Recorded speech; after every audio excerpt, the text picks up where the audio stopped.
Ladies and gentlemen, thank you for standing by and welcome to Global Wafers and Sino-American Silicon second quarter earnings call.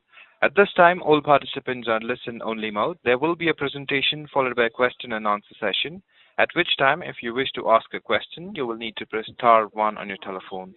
I must advise this conference is being recorded today, the 10th of August, 2018. I would now like to hand the conference over to your first speaker today, Mr. Robin Cheng. Please go ahead. Good afternoon, everyone. My name is Robin Chang. I am a research analyst for Bank of America Merrill Lynch. We are here to host the second quarter 2018 investor conference call for Global Wafers as well as Sino-American Silicon Products.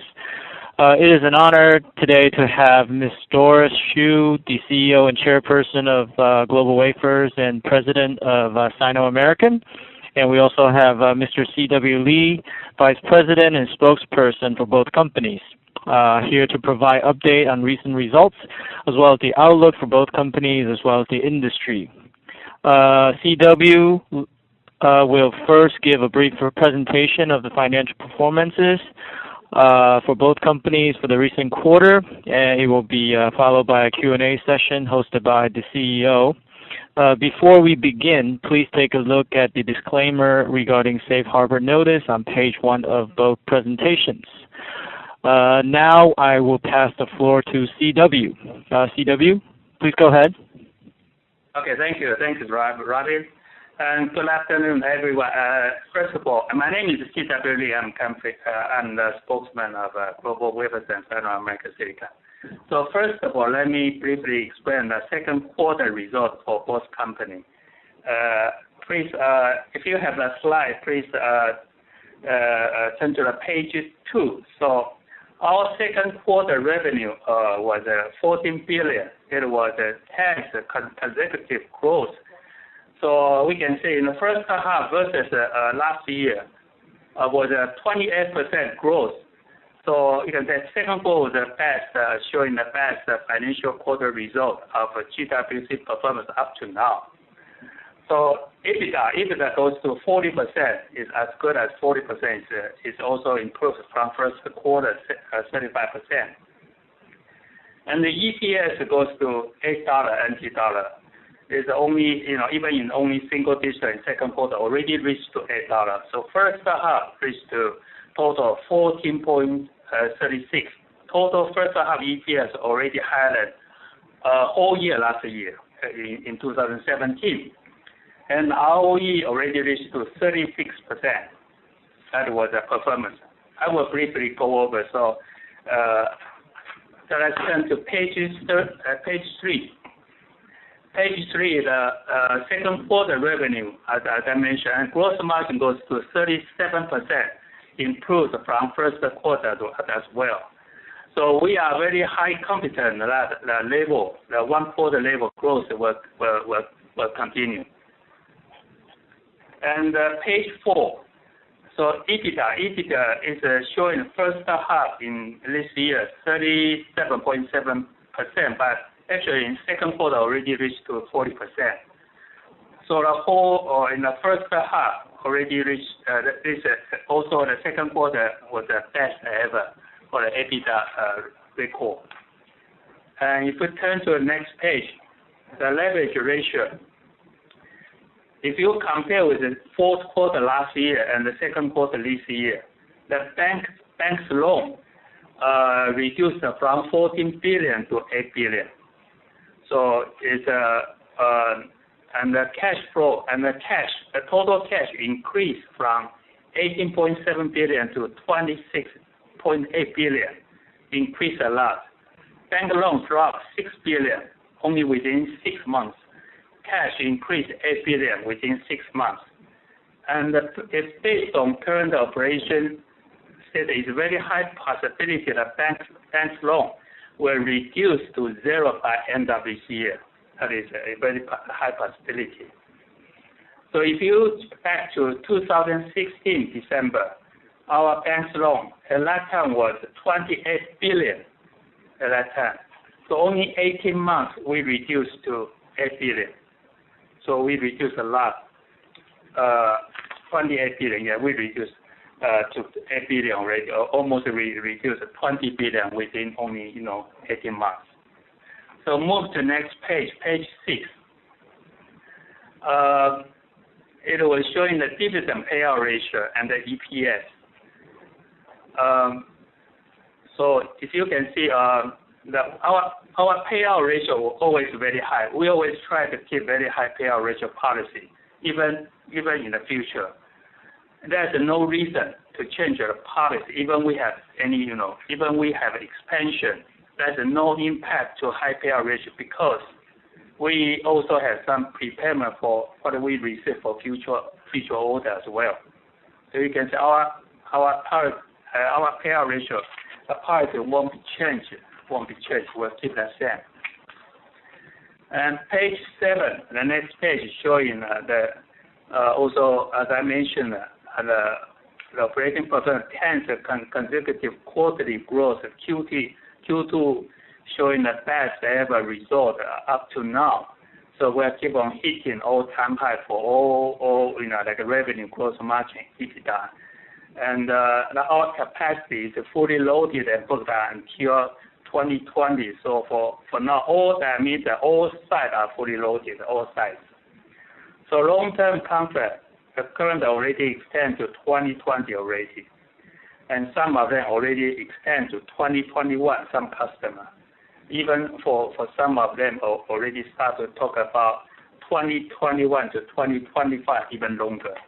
So that is current status. We are seeing market demand very, very positive, and we don't see any negative information request from customers.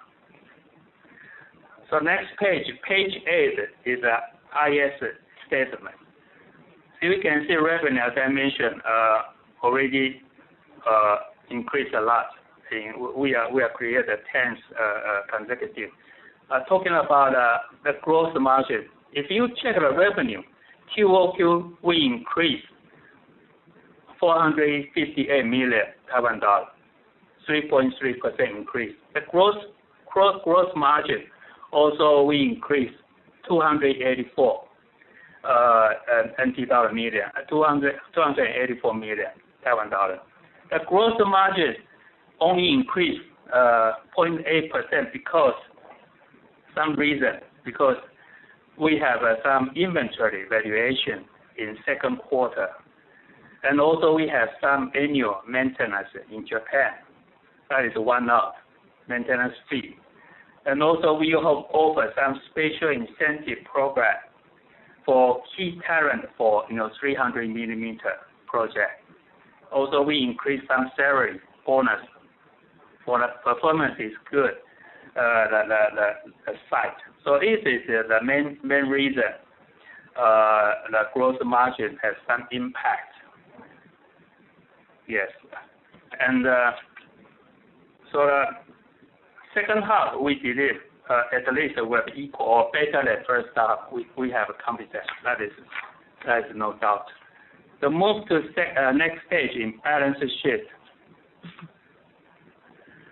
So our balance sheet in our cash compared with the fourth quarter, it was also increased only within 6 months, and we add 8 billion.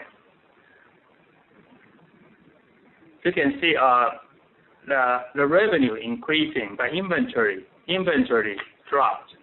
Inventory dropped because of our well managed of the revenue.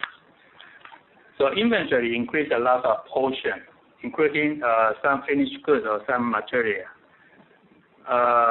Because we had to build some material or spare parts, the supply side is very tight, so we build some inventory. But finished goods itself is around, slightly higher than 10% around. So for global wafers itself, in total, first half is showing a very healthy situation, and the second quarter was the best even result up to now. And we are very positive and we are very confident for second half performance. So So this is a very brief explanation for the second half results for the global wafers. I will move to Sino American silicon products to have a explanation. So if you see the page 2 for Sino America company, the introduction. Sino America itself owns global wafers. Let me explain the background first. Sino America owns 50.8% of global wafers. So total revenue almost contribute from the global wafers. Sino America's revenue is consolidated data, including global wafers. So the revenue is around 83% comes from global wafers. Solar portion only 17%. So we will consolidate from the top line and to do some minority adjustment in the bottom line. So if you please see page 3. Page 3 shows the group revenue by business. In fiscal year last year, the revenue from global wafers was 78%. Up to first half this year already increased to 83%. So semiconductor portion will be increased every quarter, and solar portion will become less and less. That is the structure of Sino America itself. And for page 4, that is showing some revenue trend and also annual revenue trend. And for the next 2 pages, also page 5 and page 6, you can see gross profit improving every quarter and every year as well. So the operating profit also you can see improve every quarter and every year as well. So also the next page is showing the net profit also show the same trend, and EPS also is the same. EPS in 2016 was negative, and but after that it's improving a lot. Let's move to page 9. It's also showing the leverage ratios. You can see the bank loans also reduce a lot. This is consolidated data, and also the cash also increase a lot. Yes, this is a trend also. Yeah, we reduce our bank loan and generate a lot of cash. Page 10 is showing the dividend payout ratio. From this page, you can see in the past 5 years, 4 years payout ratio is higher than earning payout ratio. In 2013, the EPS was 0.57, but our payout ratio, our dividend was $1. 2014 is a little bit lower, but in 2015, EPS 0.93, but the dividend was 1.5. You can see 2016, EPS was negative 2.77, but still we paid dividend $1.5 $7. Last year 1.8 EPS, but we paid 3 because some portion we were paid from the capital gain. As high as now, as of June 30th, we have 22 billion capital gain. That is tax-free. If we pay dividend from this capital gain, tax-free for domestic division and also for overseas institute. Yes. The most important thing is solar business itself is not good for the moment, but you cannot see only gross margin. We should check that. We should see the yield rate. If you check the yield rate, it's very high for Sino America itself for the yield rate. So if you check the stock price is really undervalued for Sino America, the stock price. Yes. So next 2 pages showing some performance for IS and the BS. I just quickly brief to make the summarize for solar portion. Solar portion SAS Sino America Silicon always have a high payout ratio, as I mentioned. In the past 5 years, 4 years, we are showing we are pay a high payout ratio, even higher than EPS. If you know our cash is available, our policy won't be changed. Will not change. Even solar business is no good. Our bank loan is capped, 6 billion, much low. It is much lower than our in this industry compared with all solar other companies. That is my brief introduction for these two companies. Thank you. Hi, operator. I think we can now move to Q&A. Certainly. Ladies and gentlemen, we will now begin the question and answer session. If you wish to ask a question, please press *1 on your telephone keypad and wait for your name to be announced. If you wish to cancel your request, please press pound or hash key. The first question comes from the line of Haas Liu from Credit Suisse. Please go ahead. Hi. Thanks for congratulations on the good results, and thanks for taking my question. So my first question is regarding your second half 2018 outlook. So with your fabs already running as close to full utilization for both 8-inch and 12-inch, could you discuss your growth outlook in second half in more detail? Should we expect to see sequential growth in second half of this year, driven by your new 8-inch JV fab and the continued pricing upward trend? Thank you. Thank you very much. This is Doris. Thanks for your question. Our Q2 was the all-time best record from revenue and a lot of index. And from the management's viewpoint, current status, the communication with customers, and as you know that we have LTAs to cover almost all of our production lines. So first of all, our view for the second half is very positive as well. We have very high confidence level that our second half, I think our revenue-wise will keep growing as well, and we will see ASP improvement as well in the second half.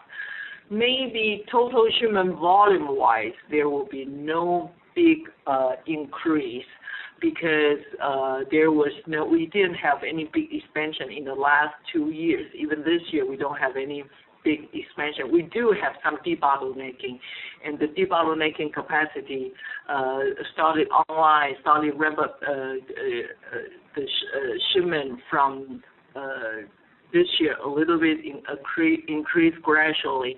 So second half this year, we will see some volume increase from debottlenecking capacity.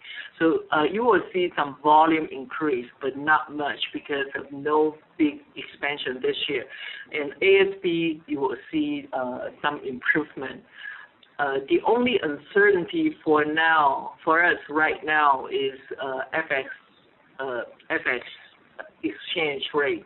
That is something very hard for us to judge. For us, most of our orders are in U.S. dollar, but still we have quite some portion in Japanese yen and euro as well. Much lower than U.S. dollar, but we do have some Japanese yen and euro currency as well. So from our viewpoint, second half, without taking the FX rate volatility into consideration, we believe that our second half will be very positive.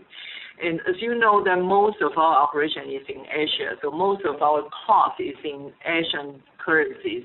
So we think that FX exchange rate-wise, it should be beneficial for us as well. So that's our view. And regarding to your question, another question about the 200 millimeter and 300 millimeter capacity and price trend, I think 200 millimeter and 300 millimeter, so far we haven't seen any signal, any sign that the order is slowing down. No sign. The whole demand is still very strong, and price is very solid. Of course, the price increase percentage-wise is not as good as last year versus 2016. So the ratio, the price increase percentage is smaller, but price keeps going up. This is very firm. So that's my quick answer. Thank you. Okay. So just a quick follow-up on the pricing trend, because you mentioned that the pricing upward trend will probably be not as strong as what you see in 2016 and 2017. So could you give us a rough ballpark on how the pricing upward trend will continue probably in second half this year and also into 2019? What should we expect about the magnitude of the pricing increase? I think we don't disclose the percentage. That's company policy for a lot of NDA-related issues. So we don't disclose the percentage of the growth, but the trend is going up. And next year, 2019, the price will be, ASP will be still higher than 2018.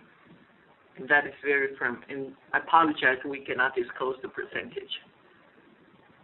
Sure, that's very clear. And my second question is regarding the raw wafer pre-build from your customers. Are you seeing more customers pre-building raw wafer inventory on both 8-inch and 12-inch on the expectation of continued raw wafer supply tightness into 2019? And how will this impact your pricing if they continue the practice?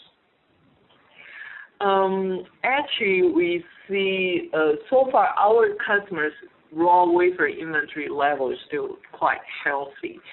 We don't really see any customers piling up their raw wafer inventory, which we work very closely with all of our customers to check their inventory level. The reason for this is that many of our customers are asking for extra quantity. For spot order, many of our customers are willing to pay more to get extra volume. When I say extra, I mean that the volume higher than their committed purchase amount, because we sign LTA, so all of our capacity has already been earmarked to customers. So we know that how many capacity will be allocated to which customer. But many of our customers are coming back to us and asking us to allocate a bit more extra quantity higher than LTA quantity. But matter of fact, we are not able to satisfy them because we cannot get enough extra quantity for spot. So that's why all of our account managers, they talk with our LTA customers every quarter, check with them that if your inventory is too high, are you okay to delay a little bit of your LTA quantity, because some of our other customers are needing some extra volumes badly. So can we delay your shipment a little bit? So far, most of our customers are very reluctant to accept any late shipment of wafers. So from this viewpoint, we are quite positive that our customers' inventory day for raw wafer is still in a very healthy status. Of course, we see some of our customers who have some cell phone.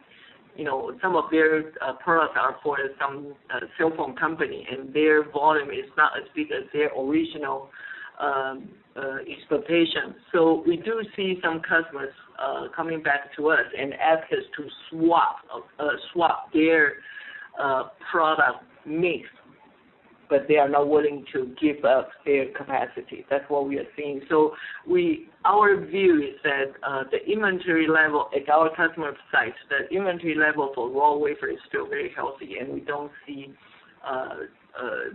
we don't see any cancellation or push outs so far. So we are confident that 2019 will be still like this. And you might know that most of our capacity has already been sold out. That means that we have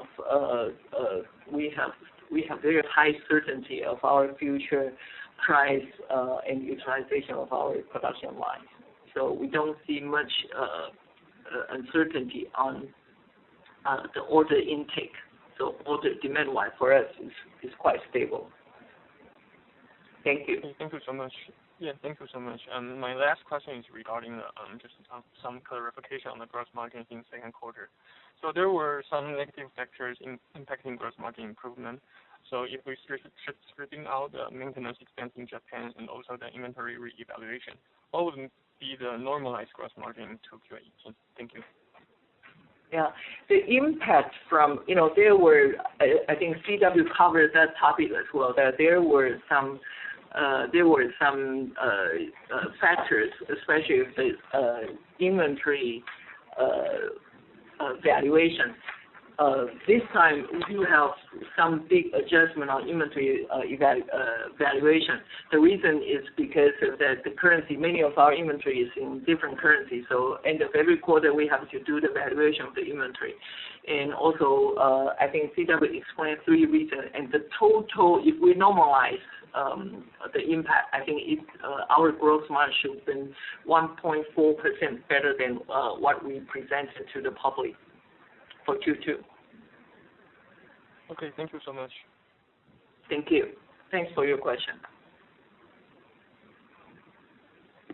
The next question comes from the line of Jeff Owler from Macquarie. Please go ahead. Yeah, hi. Just one question for me. Hi, Doris and CW. Any thoughts? You mentioned the Sino American undervalued. Any thoughts of a share buyback? Thank you. Yeah, thank you very much for your very good question. And I think that is one of the several approach we are considering right now. Thank you. Okay, thank you. Is that okay? So far we don't, because we need board approval, we need several things, but this is definitely something we're very seriously considering right now. Thank you. Thank you. The next question comes from the line of Roland Shu from Citigroup. Please go ahead. Hi, good afternoon. Doris and CW. This is Roland Shu from Citigroup. First question is just look at your second quarter result. I look at this operating profit flow through in second quarter was the lowest since second quarter last year. In the past, for every extra $1 in revenue, we had a very high flow through to operating profit. But in second quarter actually was lower. So how do you think going forward this flow through in second half and 2019? Thank you.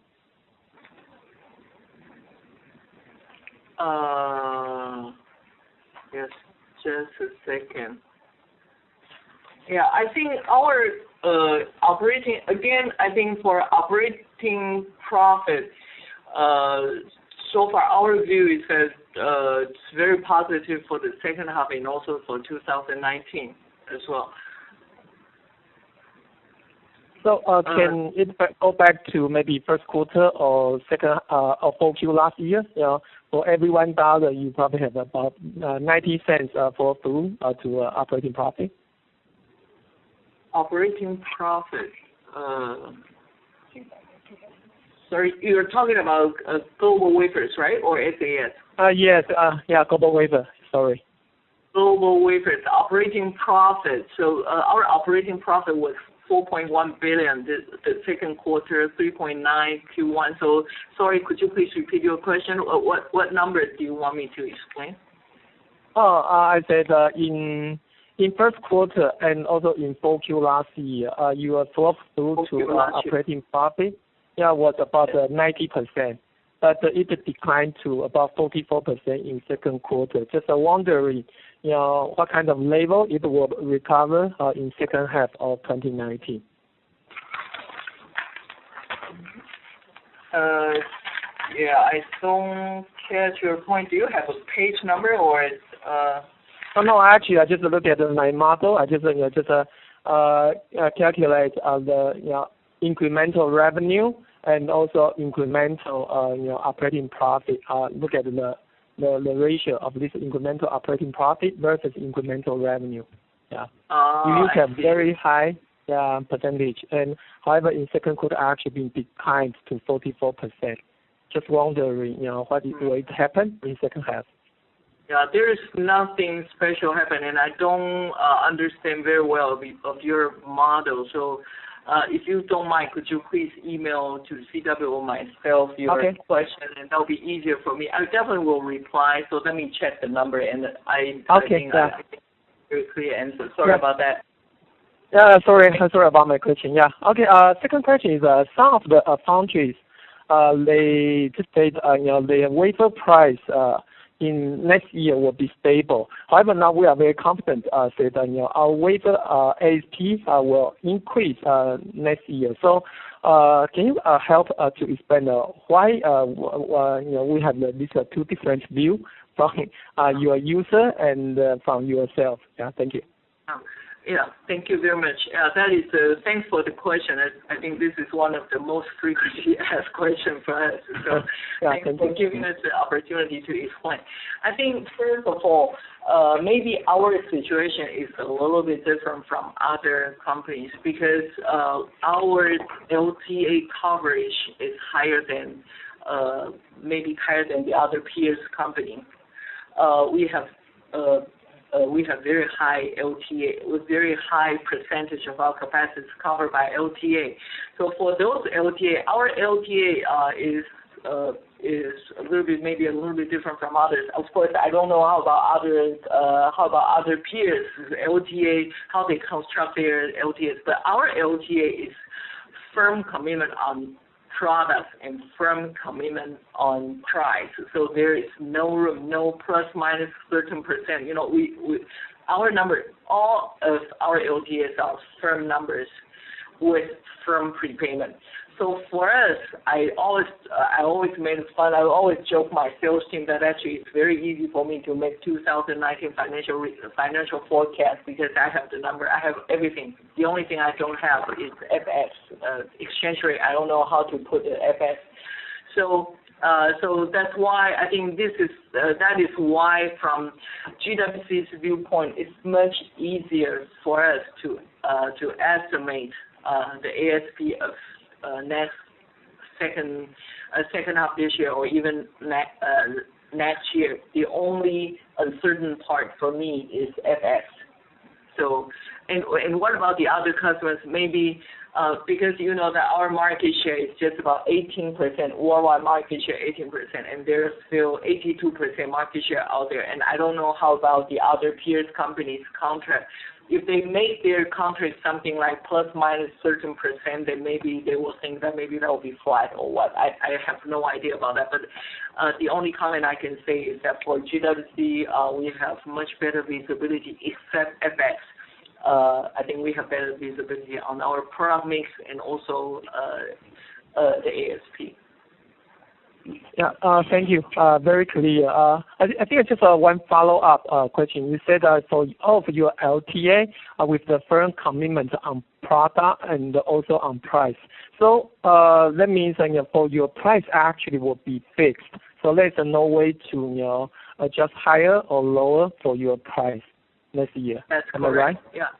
That's correct. So that is why good thing. GWC.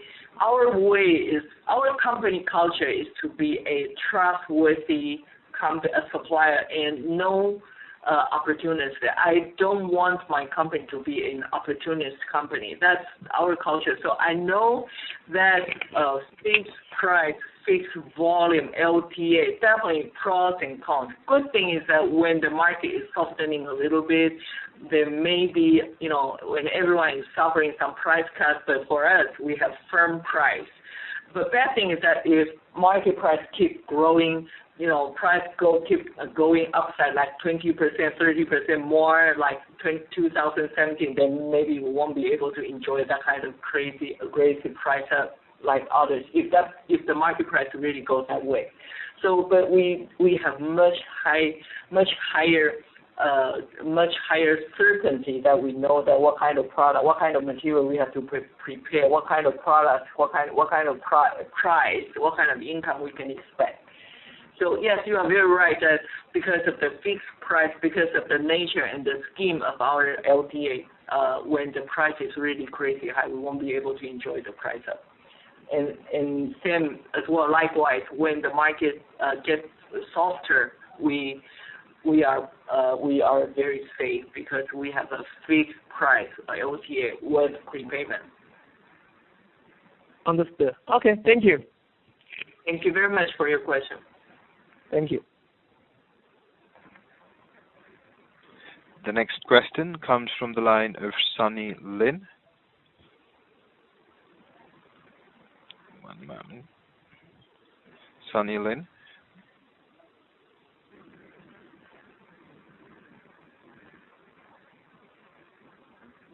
I cannot hear. Sunny?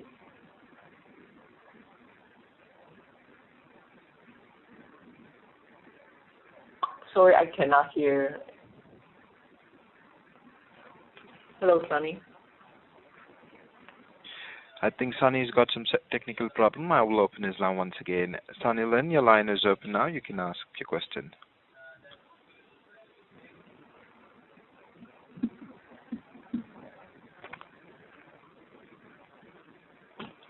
Once again, Sunny, your line is open. You can ask your question now.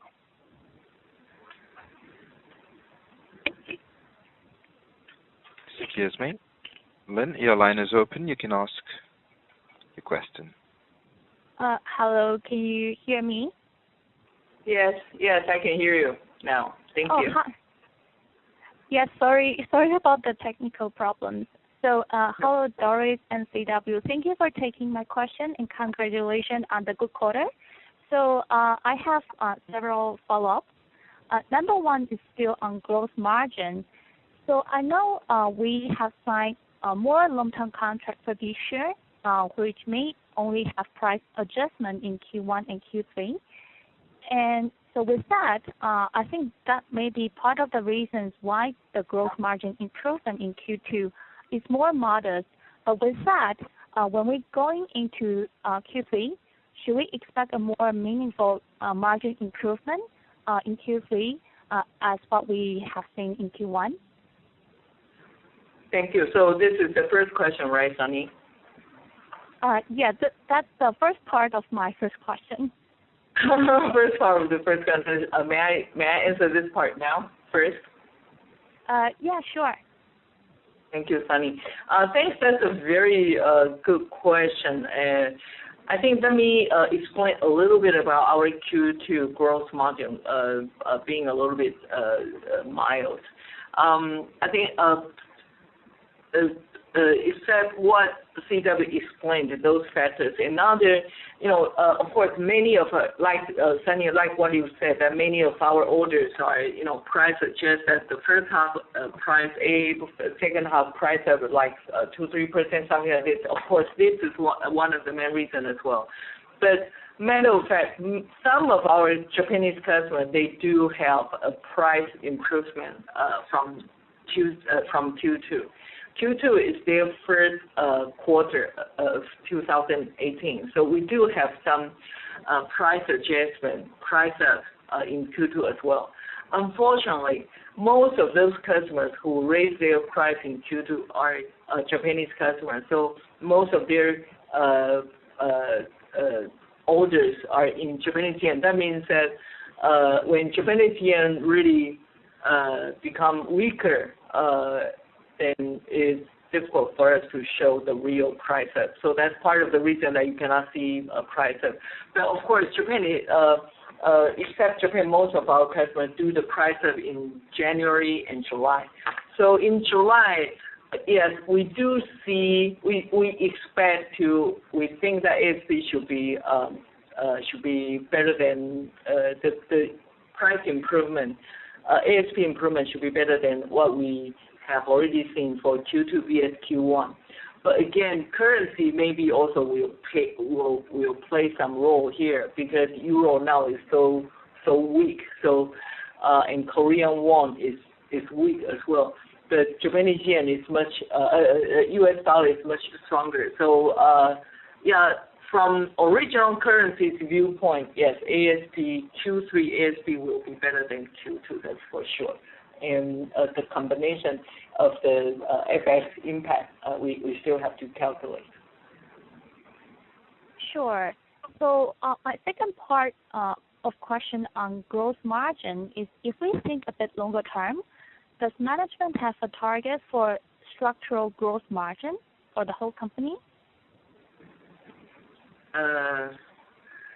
Yes, we do have our internal gross margin, our goal for our gross margin. But you know that we have a broader product mix than many of our peers companies. We have small diameter product, we have 200 millimeter, we have 1200 millimeter, we have frozen, we have SOI, and we have a lot of product. We even have gallium nitride, silicon carbide. So our product mix is broader than many of our peers companies' product mix. So when we are talking about ASP growth, most of our customers, they focus on 200 millimeter and 300 millimeter. So their growth, their ASP percentage definitely will be different from our calculation, because small diameter, like 6-inch, small diameter price increase, the percentage will be a little bit different from other diameters. So frozen will be different as well. So my point is that, yes, the management team do have our target gross margin for each diameter in each product line. So the mix is that we have another after calculation because of the product mix and the weight of each product. Our target gross margin will be a little bit different quarter by quarter.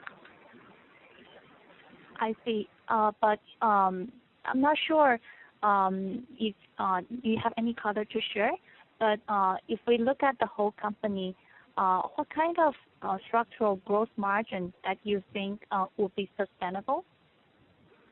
Sorry, we don't really share this number, but I think that Q2 is the best ever, but our second half should be either equivalent or even better than Q2.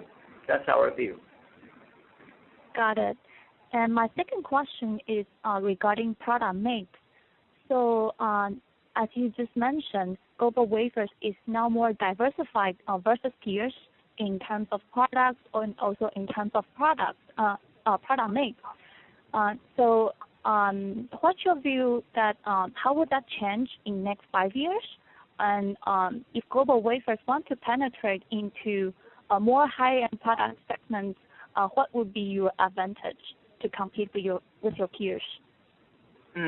Yes, product mix is very different. I think our product mix is different from the peers.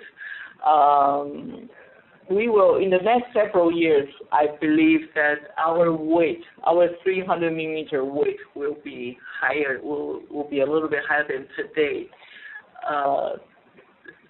I mean, our own product mix, so 300 millimeter will increase a little bit. The main reason is that our internal policy is that there will be no expansion for 6-inch wafer, zero expansion for 6-inch wafer. And we basically, for 8-inch, we will increase our share, our LP capacity for for advanced 8-inch product. And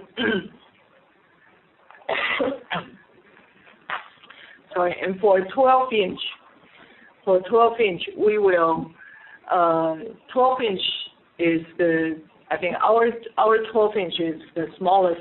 I think compared with the peers, I think the product mix of our 12-inch is smaller than other peers companies' product mix of the 12-inch. So we will definitely, when we do debottlenecking or add some tools here and there, definitely 12-inch is the key product segment we will add. So from our product mix, our internal product mix viewpoint, I think 2 years from now, our 12-inch wafers weight will be higher than today. Today, it's much lower. I think the whole industry is that 2/3 of the wafer in the market is 12-inch. But for us, it's lower than this number. We are not as high as the whole industry, 2/3. So our 12-inch weight is smaller, and we will keep increasing a little bit. Thank you so much. So I have one last question, if I may, and it's on CAPEX. Wondering if you have any updates on the new plan for 12-inch, and if we assume a case that demand doesn't grow as strong as what we expect, is there flexibility that you can push out the ramp-up schedule or do a smaller line? We do have a plan for a 300 millimeter expansion, but it's not a firm plan yet. It's not a firm plan, but we do have a plan. And that is why we haven't announced to the market yet. So if the market demand really, for example, if the market demand really goes down in the second half of this year, then we definitely know that how we can adjust the schedule. So this is not an issue for us. I remember previously we target to disclose the details in September. Is that still remain the same? Yeah, that is still the plan. That is our goal. We're still checking several things. Now it's in the final stage to check to finalize some items. So if everything really meets our criteria, then we will officially release. We will make a green light for that project. Our goal is to make it by end of September. That is the plan. Got it. Thank you very much. That's very helpful. I will get back to the queue. Thank you. Thank you very much, Sunny. The next question comes from the line of Tony Tang from Nomura Securities. Please go ahead. Good evening, Chairlady and CW. I have three questions. The first question is regarding to LTA. Could you elaborate more on what kind of LTA are existing in the market right now? For example, these LTA are all volume and price fixed, or some are volume fixed but with volatile price? And what kind of LTA GlobalWafers are mostly signing with customers right now? Thank you. Thank you, Donnie. Yes, first of all, we don't really know that how the other peers they signed, how they structure their LTAs. I heard a lot of complaints from customers. They said that, Doris, your LTA is always the most expensive, and they always complain. But I think that is part of the negotiation skill. So I don't really know how other peers structure their LTAs, but I definitely, of course, I know that how GWC run our LTAs. Our LTAs are all, not most, all of our LTAs are fixed volume, fixed price with prepayment, no exception. That is our LTA. And I don't know what about others.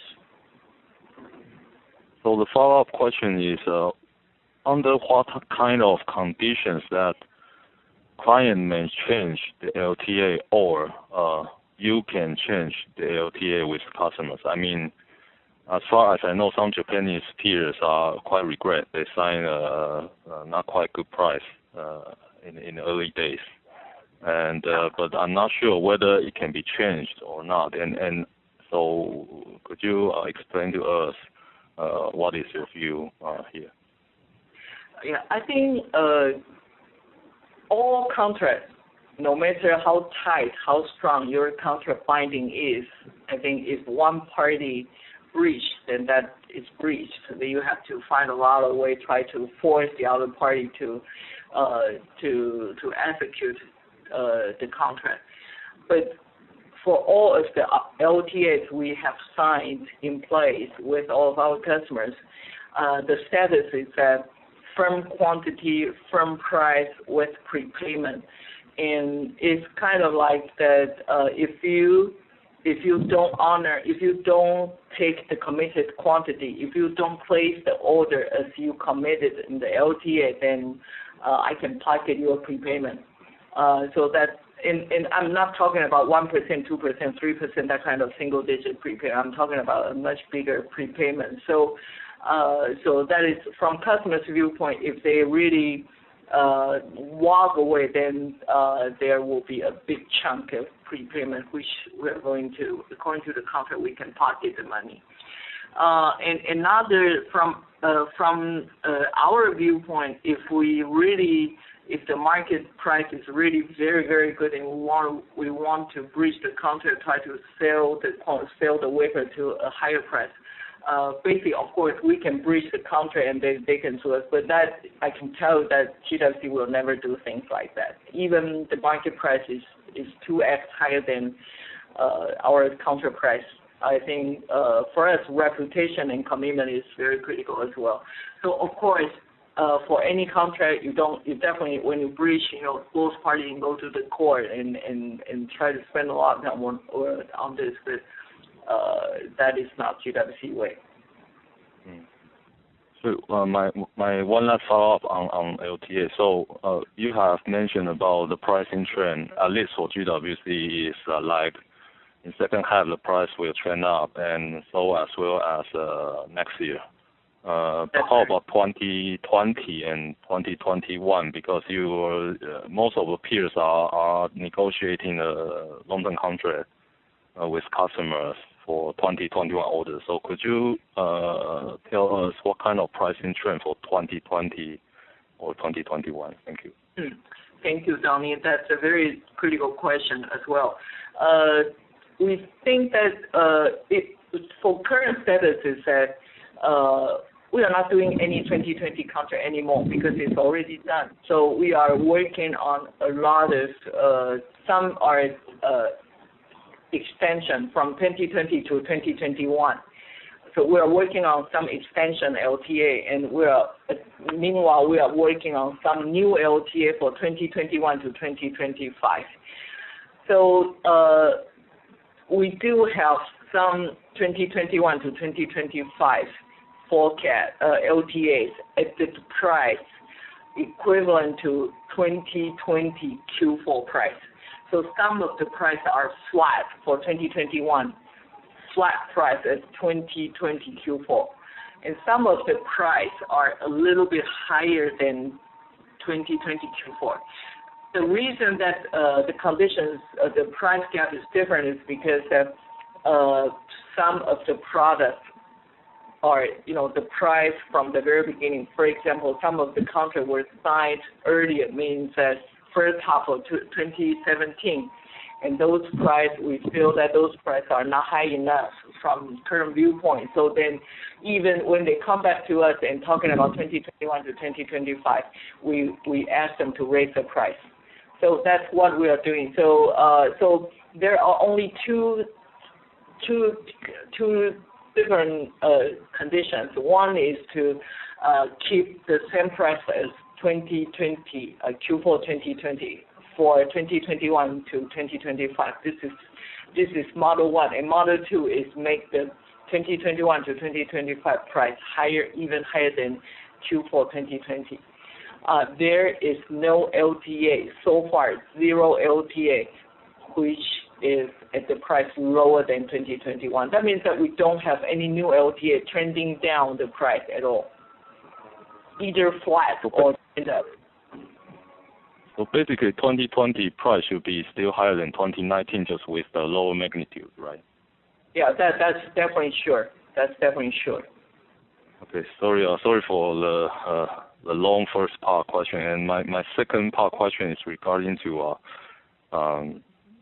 capacity expansion and advanced node migration. So, wondering if at the current time point, because this industry has not expanded capacity for 10 years, but the node migration has become, from 90 nanometer to now is like 7 nanometers. So, if we want to expand capacity for advanced nodes, should we need to spend more capex than before to refurbish the old equipment or to add some new type of crystal puller, etc.? Could you elaborate more here?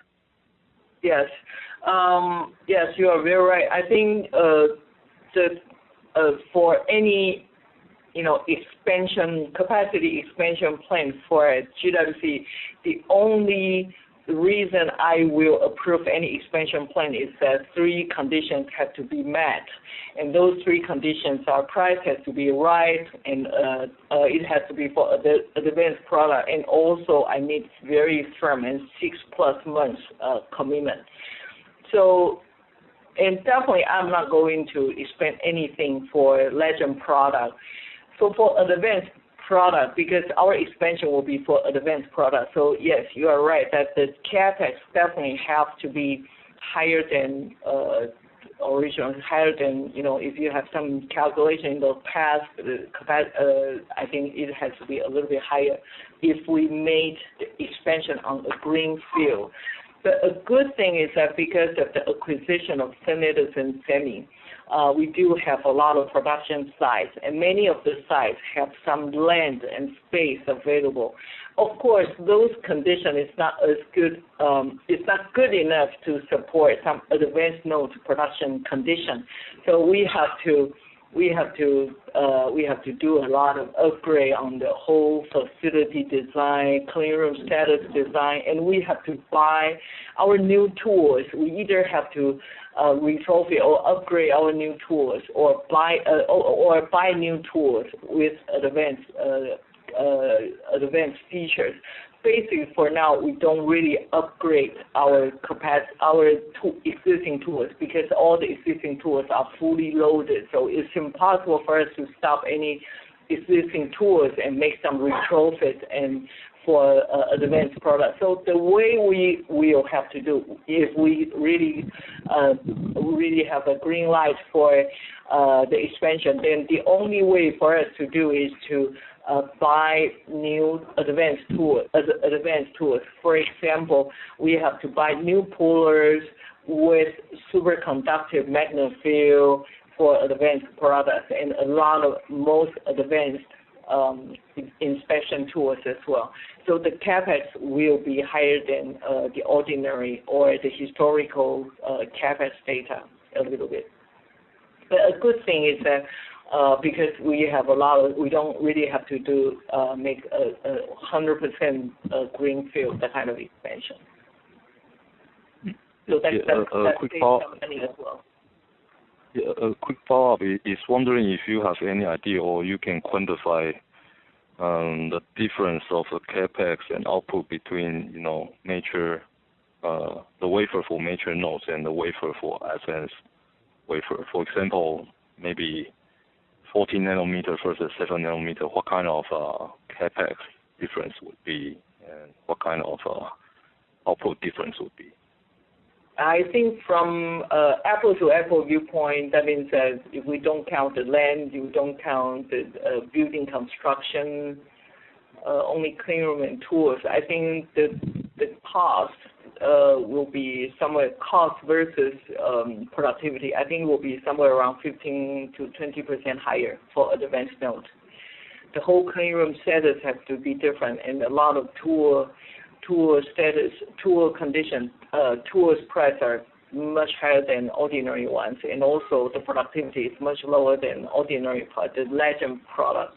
So, yeah, from our estimation, the difference will be somewhere around 15 to 20%.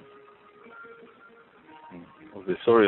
My last question is regarding to the trading war. So, do you see any rush order from China, domestic vendors after the trading war, or how do you face these kind of challenges? After all, you have a lot of facilities across the world, so just wondering, how's your view here? Thank you, Donnie. Thank you for your last question. Okay, to answer your question, part one of your question, so far have we seen any rush orders because of the trade wars? The answer is no. So far we haven't seen any rush orders due to, we do see a lot of rush orders, but none of the rush orders is because of trade war. So far, I don't see any of the rush orders is from trade war. So this is the first answer to your first part of your question. And for your second part of your question, I think that you made a very important point of GWC. One of the very special, the very unique point of GWC is that we have a lot of fabs around the world. Matter of fact, we have 16 fabs in 10 countries. So it's easier for us to cope with this kind of trade war if it's just between U.S. and China. Of course, if the trade war develop and become more complicated, then maybe we have to think about the impact. But so far, it's still manageable for us. So even if Trump really includes semiconductor raw wafer into the round 3 of Section 301, 25% tariff. If it is really included on the list, even it's really in the round 3, 25%, I think the impact to GWC will be still minimal, not very critical. For the very first couple of months, maybe a bit more critical because of the adjustment. It takes a little bit of time. We adjust the production from China to, for example, to KL, to Japan, Korea, Taiwan, or Italy. It takes a bit of time for us to adjust, but it is definitely manageable. All of these fabs are 100% owned by GWC, so it's not difficult for us to adjust. Thank you. Hope I answered your question. Okay, thank you, Chair Lady. Thank you very much, Donnie. The next question comes from the line of Gaurav Singhal from DK Partners. Please go ahead. Hey, thanks for taking our time and for this very clear explanation. I have a few questions. First is, can you disclose some range of the kind of prepayment that you require in your long-term agreements?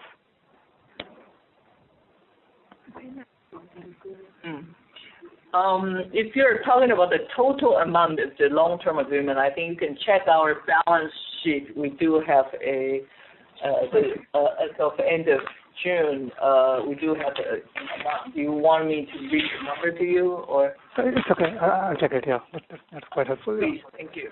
Yeah, thank you. So it's all the prepayment received is included on our balance sheet, but more prepayment will be some more prepayments are on the way. So you will see more prepayment in the next several quarters as well. And these are for the. Because I explained as I explained to other questions just earlier that we keep working on some more LTAs like 21 to 2025. So every LTA will bring some prepayment. So more prepayments we will keep receiving prepayments in the next several quarters. Got it. So to be clear, the one that you have on your balance sheet right now is for the contract till 2020, and some contracts from 21 to 25. Right, but that's not all yet, because anyway, we keep receiving more LTAs because we keep signing, and some of the contracts, bigger LTAs, we split the prepayment into 2 installments or 3 installments. Some will be received in Q3, some will be received in maybe Q4 this year. So you will see the number. We keep building up the prepayment amount. Got it. And then just wanted to, you have stressed this point too many times, I guess, in the call. So apologies if I'm talking again about this. But like in general, I feel most investors tend to have skepticism around long-term agreements, especially on the pricing part, is because across the supply chain we have this kind of experience from time to time that, like for instance, let's say you're building up an OLED line for one customer, and then the customer at the end of the day doesn't turn up, and that $15 billion or thereabouts of your investment is gone, and you cannot sue your customer. And I think that's just the reason why people tend to be a bit skeptical around pricing. I'm curious, what's the precedent and your experience in the previous down cycle? So if we think about 2015 to 16, which was a pretty down cycle in terms of tech demand, how did things pan out? I mean, is that just we did not have long-term agreements, or how, like, can you just help me understand a bit on how does a down cycle typically play out? Let's say 2015 and 16, customers come in and start canceling orders, or how should we think about it? And what is different this time? Yeah. Yeah, there was no long-term agreement at that time. There were POs, RFQs, and POs. So we were requested to make a quotation for the coming quarter or coming 2 quarters. So we submitted our quotations to several customers, and if we won the bid, then they placed PO to us. So they basically, in the past 10 years, it's kind of like an oversupply market, so there was no LTA at all, and that was why the price kept dropping quarter by quarter in the past 10 years. But now it's much healthier than before because of LTAs. And you made a very good point that sometimes, if we choose wrong party to sign the contract, maybe we don't know that if they honor the contract. But for us, for GWC, of course, we apologize that we don't disclose the customer's name for a lot of reasons. We don't really disclose which customer signed LTA with us. We don't disclose that, but I can tell you that all of the companies we have LTA with are with very good reputation in the market, because the reason for this is that one part of our strategy is that because the demand is so strong, our long-term existing customers were not able to get enough supply. So GWC policy, as I explained earlier, our policy, our company culture is to make GWC a trustworthy, real long-term partner. So when the market is so tight, supply is so tight, our policy is to go for the tier 1 long-term customer as the first priority to sign the contract. So that is why that although there were a lot of newer companies, newer customers who were willing to pay much higher to get our capacity, but we chose the tier 1 companies with very good reputation to sign the LTA. So that's why so far all the LTAs on hand right now are with highly trusted, with very high reputation semiconductor tier 1 customers. So I'm quite confident that those customers will be very trustworthy. All right, this is very clear. And then just as a segue from that, so a lot of the capacity that is supposed to come online in China for the domestic manufacturers, what we are hearing is that they are unable to secure wafers even for testing. So let's say they want to run a test line for 15,000 wafers or even lower, 8,000 wafers per month. They're finding it difficult to secure good quality wafer. So in that context, how can you just help me understand a bit more on the timeline? Let's say we have a JV now with Ferrotech. What's the timeline of the expansion there, and how are we thinking of satisfying that demand, and how are we thinking of even long term, given that the environment is such that and the commitment is there from China to ramp up their capacity? So how are we thinking of that? First of all, I would like to clarify one thing, that the relationship with Ferrotech was not a JV. We don't have any JV with Ferrotech. Yes, sorry. The conflict. No. Thank you very much for pointing out. Let me clarify this point. So it's not a JV. So you are right that there are a lot of new IC makers in China which are not able to get to secure needed substrate yet. We think that matter of fact, many of them are delaying their equipment moving schedule, and some of them which have already installed the tools, actually their ramp-up status is not. I think it's a little bit slower than how they announced to the market. So far we do see that a lot of Chinese newcomers are trying to get trying to secure some wafers, but so far it looks like that's still tight. That's what we see. So if we have extra capacity beyond the LTAs, maybe we will support those newcomers as well, new customers. I mean, when we're talking about China market, there are two parts of the companies we're talking about. One is that the overseas companies building their China fab, like Intel has a Dalian fab, or TI has a Sichuan fab. So those fabs are doing quite okay, and they use their headquarters to secure the wafer already. So that part is okay. But another group of the companies are totally brand newcomers, new Chinese newcomers. They are working very hard, but actually, so far I do see a lot of delay on the whole ramp up of the whole line schedule.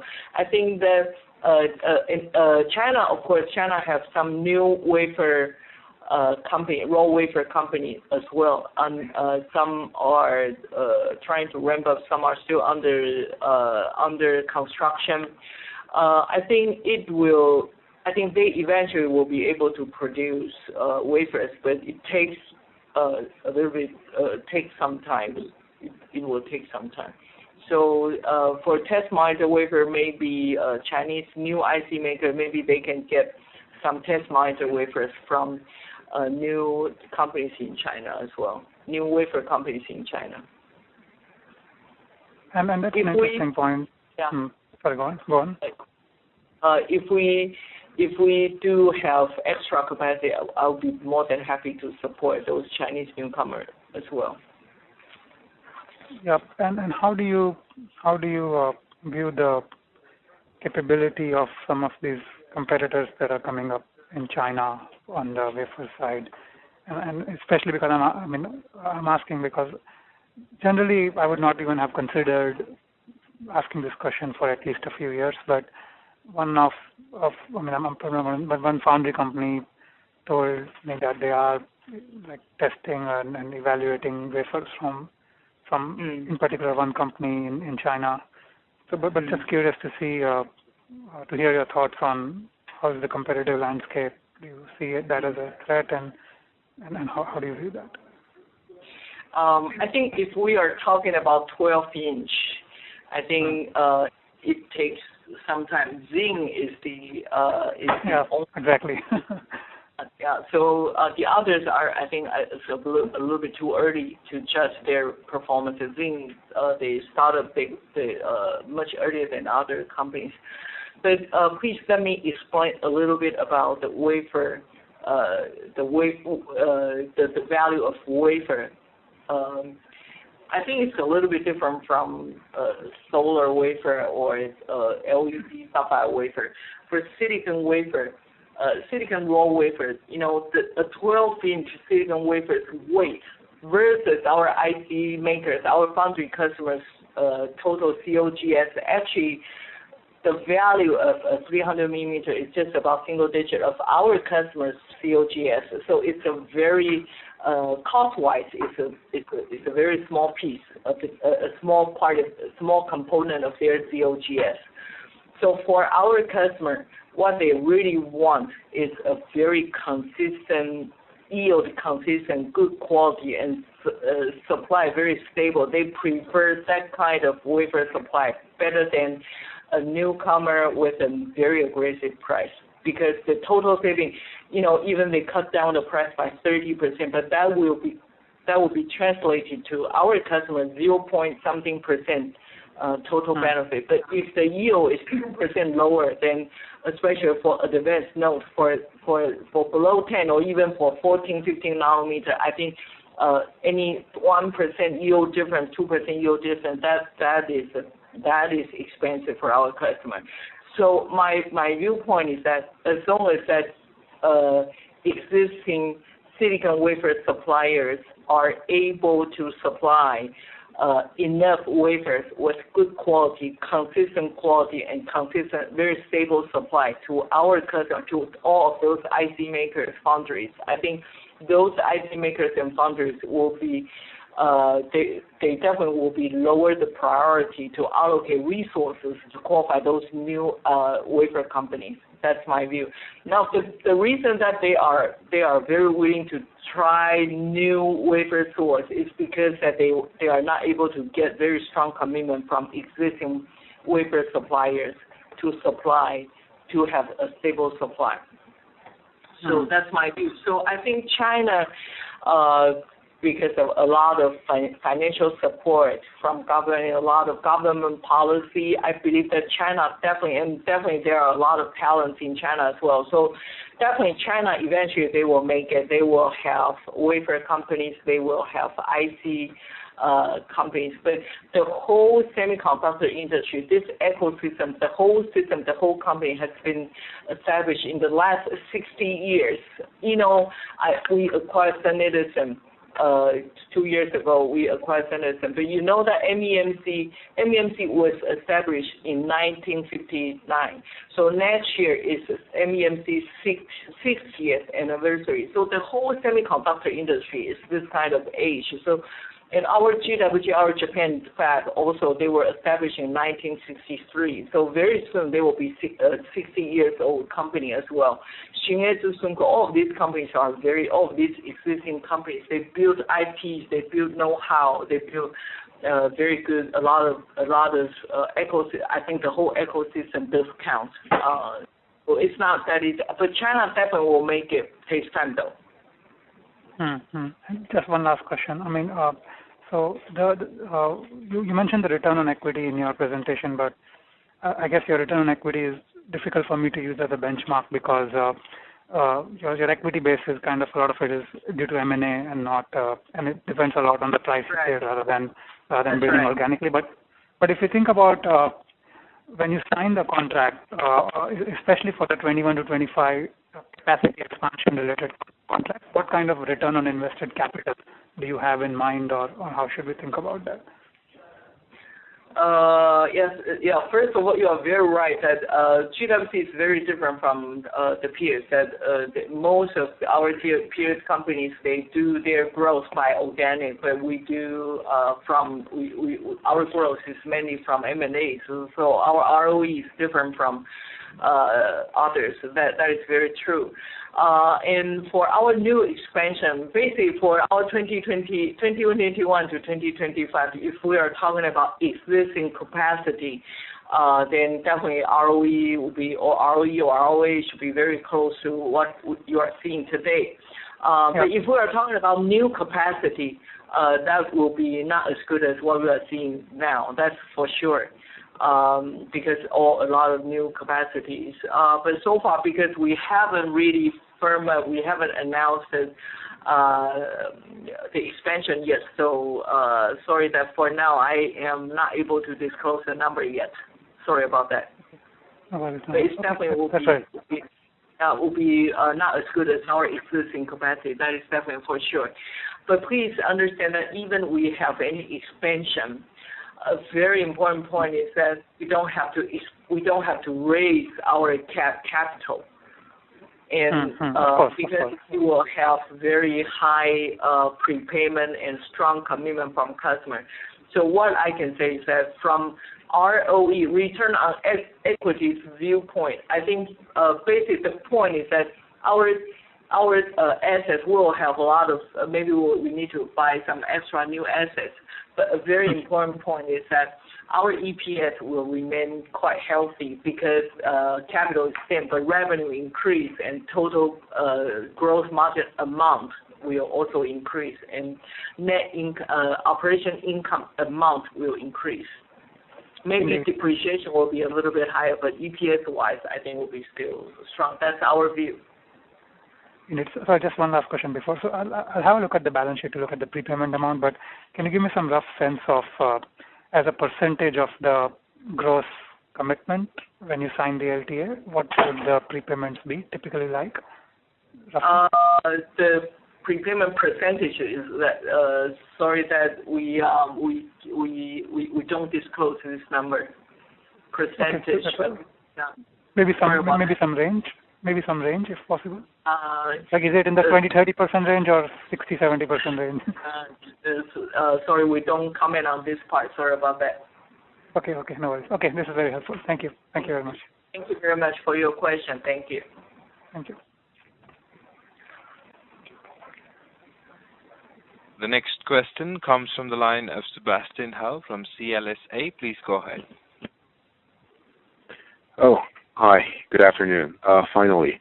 Hi, Doris and CW. A few questions from me. I think in your presentation slide you mentioned that the capacity is fully booked through 2020. So this is the 300 millimeter wafers as well as 200? Yes. And even small diameter. When I say fully booked, it doesn't mean that 100% of the capacity is covered by LTA. That was not what I meant. High percent of our capacity is booked by LTA, and some are booked by long-term PO. It's not 100%. So I just don't want to mislead the audience that looks like that we cover 100% of the capacity covered by LTA. No, it's booked, but it's not 100%. Very high percent, but not 100%. So it's not only 300, 200 is covered as well, and even 6-inch also. Very high percent. Okay. So not 100% by LTA. So I think the difference between LTA and the purchase order, I think, is that the LTA has a very strict application, or maybe penalty because of the prepayment, while the PO is something they can walk away if things are not right. Yeah, you are right. So the higher for 300 millimeter and 200 millimeter, definitely very, very high percent of our capacity. Very high. I apologize, I cannot disclose how high it is, but very high percent of our capacity is covered by LTA, very strong LTA. And for smaller diameter like 6-inch, then the LTA percentage is lower. It's not as high as 12-inch and 8-inch. Okay. So which means that for those parts are not covered by LTA, you still have flexibility. I mean that part still leaves some flexibility on the pricing, either up or down. Right. Exactly. Okay. Exactly. Right. Okay. So have you signed any LTA with the Chinese customer? The Chinese customers, I don't mean SMIC or Huali. I mean those memory guys, the newcomers.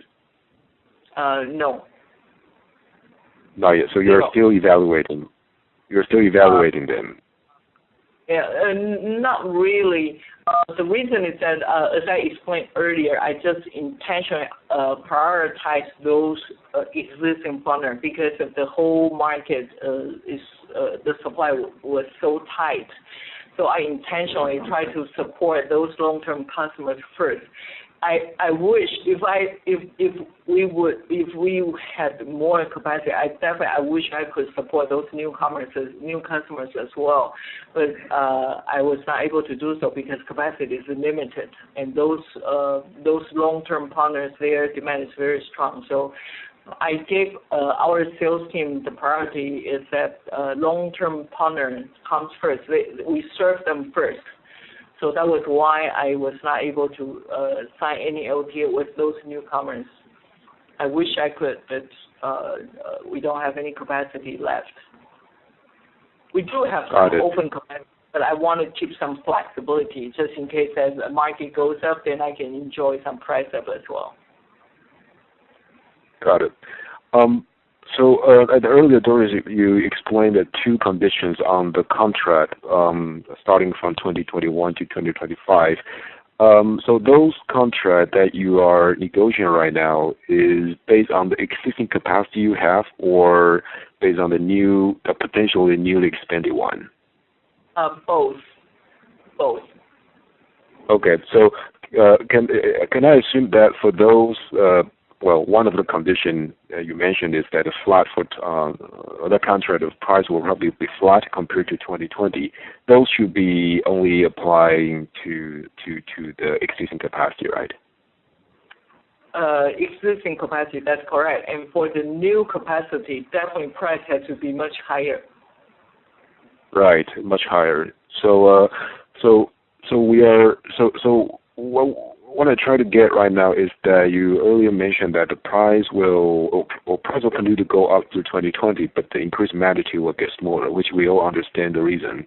But there's potential that the price hike magnitude will accelerate again in 2021 when those new capacity, a new LTA on those new capacity come online. That's correct. And otherwise, that doesn't make any sense for me to make any further expansion. Okay. I think earlier, yeah.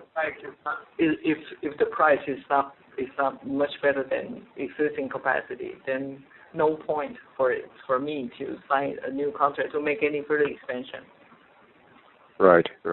So for those new capacity, in terms of the profitability on that, you look at that from the ROE perspective or the gross margin perspective? Basically, I view from operation income viewpoint. We have an internal operation income percentage to meet. Okay, got it. So I think earlier, I think there's one question regarding the gross profit margin, structural margin. So you said that you have an internal target, but I ask you from another way, is that are you satisfied with the current margin you have? Yeah, I think it's not too bad.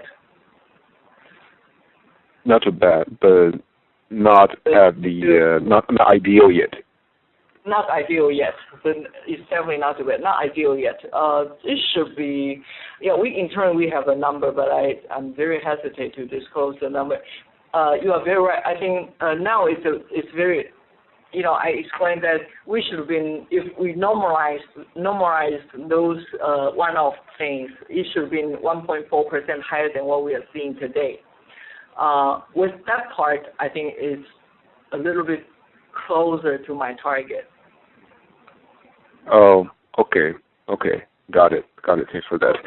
It's not bad, but it's not ideal yet. Okay, got it. And okay, so the I have two more questions. So first is some of the I know you have exposure. I think everyone has exposure to the memory makers. Then I think that some of the memory guys are pushing out their capacity plan second half this year. So are you seeing any demand change from them, even just a little bit, because of their pushing out their capacity expansion? Some NAND flash demand is a little bit weaker. Okay. DRAM is still very strong. We don't see any. Actually, some of our very important customers are even asking for more, with much more than what both parties committed. The volume both parties committed. So they're asking for more, and they're very willing to pay extra money for extra quantity. And this extra money is very attractive, but the problem is that we cannot generate that many extra quantity for them. But for NAND flash customers, I think it's a little bit weaker. And for some special applications, like I also mentioned a little bit earlier, that some cell phone customers, their demand is a little bit weaker as well. Cell phone customers, but I think all the memory guys, even a logic foundry guy, have exposure to cell phones. You're referring to which specific type of the semiconductors? Yeah, it's. I think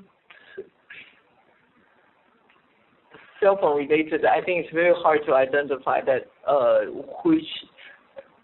I mean, I don't want to make it very specific as customers' information. So, but we know there's some impact. But as I explained earlier, that even some of their demand is a little bit weaker, but they just want to keep the capacity allocate, switch to some other product. Okay. Got it. The last question from me is, I think in the past 10 years, the Global Wafer has been pretty aggressive and actually very correctly make a few acquisitions. So going forward from now, what's your expansion strategy? Are you going to expand mostly internally, organically, or are you still considering to expand externally? I think it's getting more and more difficult for us to do M&A, especially for now.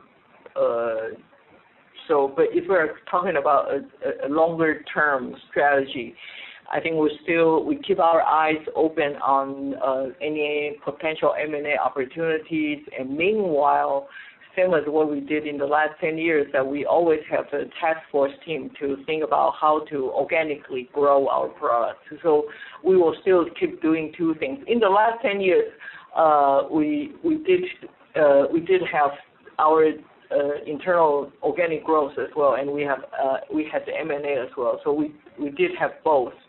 But just, the external M&A ones were much bigger than our organic ones. So a lot of investors felt that we had M&A only without any organic, but that was not true. We had both, a much bigger external and much smaller internal. But if we're talking about next 5 years, I think maybe our organic growth percentage will be higher than before. And for M&A, we keep our eyes open, but it's very hard to say when and how we will have a good target. Okay, got it. Thank you. That's all from me. Yeah, thank you very much for your questions. Hi, operator. In the interest of time, perhaps we'll take one more question from the callers. Certainly. The last question comes from the line of Sonia Lin from UBS. Please go ahead. Hello, Doris, CW, can you hear me? Yes, Sunny. Yes, we can hear you. Good afternoon. Thank you. Thank you very much. So thank you for taking my last question. So my last question is on LTA. I'm just wondering, for 2021 to 2025, how much of the capacity are now bundled with LTA? Yes, we just started our 2021-2025 program now. So many of the existing customers told us that they want to keep what they have today. They want to extend what they have, the capacity they have today, extend to 2021 to 2025. Almost all of our customers are asking us to keep reserve the capacity they have today till all the way to 2025. Some of the customers are asking us to get more, allocate more capacity to them. But only very few of them have finalized the LTA. So we are working on this part. So if you are asking me that how big the capacity has already been locked up by firmed LTA, then the percentage is still very low. But we are working on this. Got it. Thank you very much. That's very helpful. Thank you. Thank you, Sunny. Thank you very much for your question. Thank you, everyone. Thanks a lot for spending a lot of time with us. Thank you very much.